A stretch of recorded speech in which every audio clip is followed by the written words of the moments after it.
Capítulo 12. O mundo coberto de penas. O mulungu do bebedouro cobria-se de arribações. Mau sinal. Provavelmente o sertão ia pegar fogo. Vinham em bandos, arranchavam-se nas árvores da beira do rio, descansavam, bebiam e, como em redor não havia comida, seguiam viagem para o sul. O casal, agoniado, sonhava desgraças. O sol chupava os poços e aquelas excomungadas levavam o resto da água, queriam matar o gado. Sinhá Vitória falou assim, mas Fabiano resmungou, franziu a testa, achando a frase extravagante. Aves matarem bois e cabras, que lembrança! Olhou a mulher desconfiado, julgou que ela estivesse tresvariando. Foi sentar-se no banco do copiar, examinou o céu limpo, cheio de claridades de mau agouro que a sombra das arribações cortava. Um bicho de penas matar o gado. Provavelmente Sinhá Vitória não estava regulando. Fabiano estirou o beiço e enrugou mais a testa suada. Impossível compreender a intenção da mulher. Não atinava. Um bicho tão pequeno. Achou a coisa obscura e desistiu de aprofundá-la. Entrou em casa, trouxe o aió, preparou um cigarro, bateu com o fuzil na pedra, chupou uma tragada longa. Espiou os quatro cantos.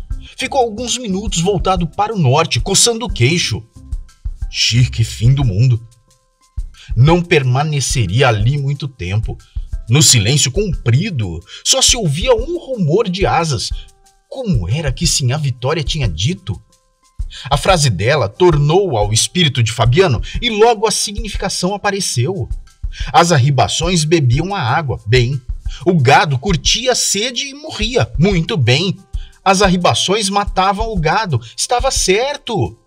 Matutando, a gente via que era assim, mas Sinhá Vitória largava tiradas embaraçosas. Agora, Fabiano percebia o que ela queria dizer. Esqueceu a infelicidade próxima, riu-se encantado com a esperteza de Sinhá Vitória. Uma pessoa como aquela valia ouro. Tinha ideia, sim, senhor, tinha muita coisa no miolo. Nas situações difíceis encontrava saída. E então, descobrir que as arribações matavam o gado, e matavam. Aquela hora, o mulungu do bebedouro, sem folhas e sem flores, uma barrancharia pelada, enfeitava-se de penas. Desejou ver aquilo de perto, levantou-se, botou o aió a tiracolo, foi buscar o chapéu de couro e a espingarda de pederneira. Desceu o copiar, atravessou o pátio, avizinhou-se da ladeira pensando na cachorra-baleia. Coitadinha! Tinham-lhe aparecido aquelas coisas horríveis na boca, o pelo caíra, e ele precisara matá-la. Teria procedido bem? Nunca havia refletido nisso. A cachorra estava doente. Podia consentir que ela mordesse os meninos? Podia consentir? Loucura expor as crianças à hidrofobia. Pobre da baleia! Sacudiu a cabeça para afastá-la do espírito. Era o diabo daquela espingarda que lhe trazia a imagem da cadelinha. A espingarda, sem dúvida. Virou o rosto defronte das pedras do fim do pátio, onde baleia aparecera fria, inteiriçada, com os olhos comidos pelos urubus. Alargou o passo, desceu a ladeira, pisou a terra de aluvião, aproximou-se do bebedouro. Havia um bater doido de asas por cima da poça de água preta. A garrancheira do mulungu estava completamente invisível. Pestes! Quando elas desciam do sertão, acabava-se tudo. O gado ia afinar-se até os espinhos secarem. Suspirou. Que havia de fazer? Fugir de novo, aboletar-se noutro lugar, recomeçar a vida. Levantou a espingarda, puxou o gatilho sem pontaria. 5 ou 6 aves caíram no chão, o resto se espantou, os galhos queimados surgiram nus, mas pouco a pouco se foram cobrindo. Aquilo não tinha fim. Fabiano sentou-se desanimado na ribanceira do bebedouro, carregou lentamente a espingarda com chumbo miúdo e não socou a bucha para a carga espalhar-se e alcançar muitos inimigos. Novo tiro, novas quedas, mas isto não deu nenhum prazer a Fabiano. Tinha ali comida para 2 ou 3 dias. Se possuísse munição, teria comida para semanas e mês. Examinou o polvarinho e a chumbeira, pensou na viagem, estremeceu. Tentou iludir-se, imaginou que ela não se realizaria se ele não a provocasse com ideias ruins. Reacendeu o cigarro, procurou distrair-se falando baixo. Sinhá Terta era pessoa de muito saber naquelas beiradas. Como andariam as contas com o patrão? Estava ali o que ele não conseguiria nunca decifrar. Aquele negócio de juros engolia tudo, e afinal o branco ainda achava que fazia favor. O soldado amarelo. Fabiano, encaiporado, fechou as mãos e deu murros na coxa. Diabo! Esforçava-se por esquecer uma infelicidade e vinham outras infelicidades. Não queria lembrar-se do patrão nem do soldado amarelo.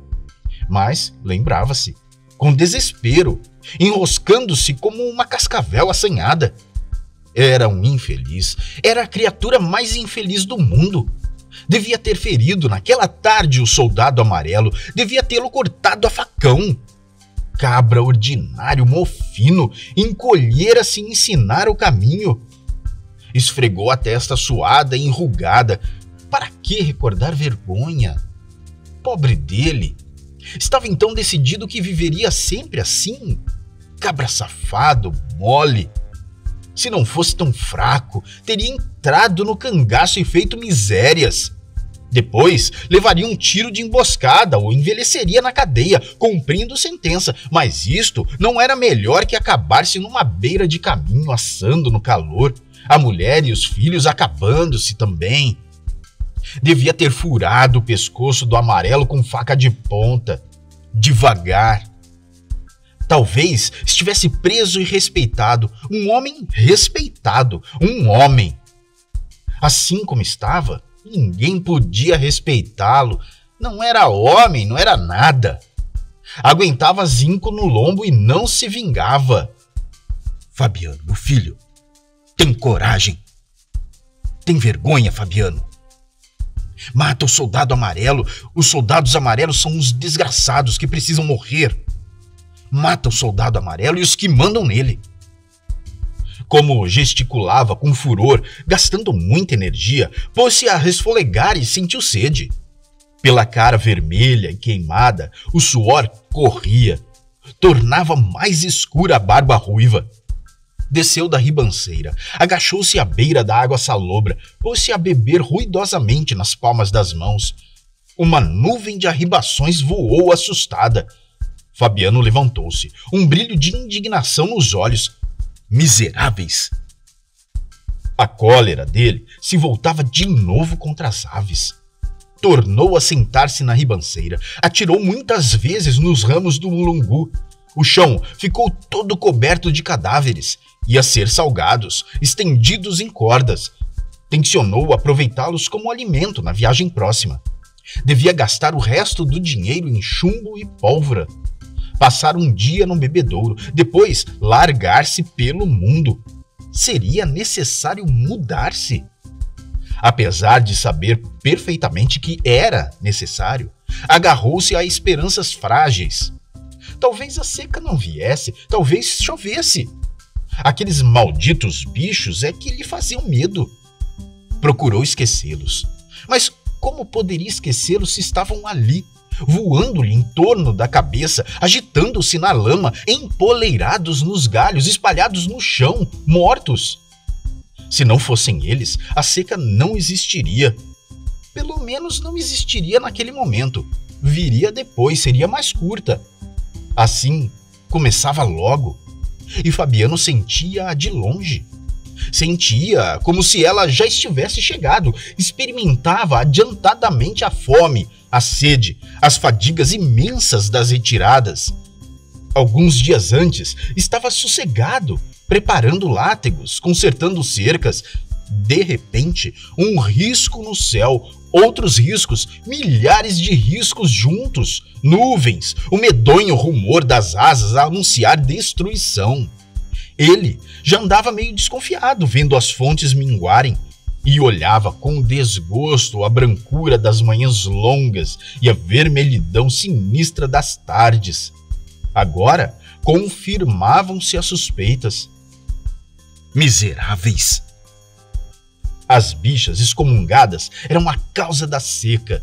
Se pudesse matá-las, a seca se extinguiria. Mexeu-se com violência, carregou a espingarda furiosamente, a mão grossa, cabeluda, cheia de manchas e descascada, tremia, sacudindo a vareta. Pestes! Impossível dar cabo daquela praga. Estirou os olhos pela campina, achou-se isolado, sozinho, num mundo coberto de penas de aves que iam comê-lo. Pensou na mulher e suspirou. Coitada de Sinhá Vitória, novamente nos descampados, transportando o baú de folha. Uma pessoa de tanto juízo marchar na terra queimada, esfolar os pés nos seixos, era duro. As arribações matavam o gado.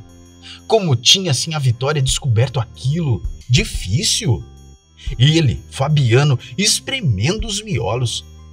Não diria semelhante frase. Sinhá Vitória fazia contas direito, sentava-se na cozinha, consultava montes de sementes de várias espécies, correspondentes a 1.000 réis, tostões e vinténs, e acertava. As contas do patrão eram diferentes, arranjadas à tinta e contra o vaqueiro, mas Fabiano sabia que elas estavam erradas e o patrão queria enganá-lo. Enganava. Que remédio? Fabiano, um desgraçado, um cabra, dormia na cadeia e aguentava zinco no lombo. Podia reagir? Não podia. Um cabra. Mas as contas de Sinhá Vitória deviam ser exatas. Pobre de Sinhá Vitória. Não conseguiria nunca estender os ossos numa cama, o único desejo que tinha. Os outros não se deitavam em camas. Receando magoá-la, Fabiano concordava com ela, embora aquilo fosse um sonho. Não poderiam dormir como gente, e agora iam ser comidos pelas arribações. Desceu da ribanceira, apanhou lentamente os cadáveres, meteu-os no aió, que ficou cheio, empanzinado. Retirou-se devagar. Ele, Sinhá Vitória e os 2 meninos comeriam as arribações. Se a cachorra-baleia estivesse viva, iria regalar-se. Por que seria que o coração dele se apertava? Coitadinha da cadela, matara-a forçado por causa da moléstia. Depois voltara aos látegos, às cercas, às contas embaraçadas do patrão. Subiu a ladeira, avizinhou-se dos juazeiros. Junto à raiz de um deles, a pobrezinha gostava de espojar-se, cobrir-se de garranchos e folhas secas. Fabiano suspirou. Sentiu um peso enorme por dentro. Se tivesse cometido um erro.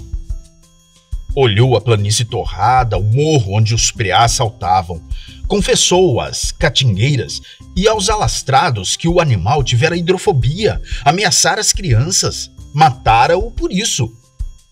Aqui, as ideias de Fabiano atrapalharam-se. A cachorra misturou-se com as arribações, que não se distinguiam da seca.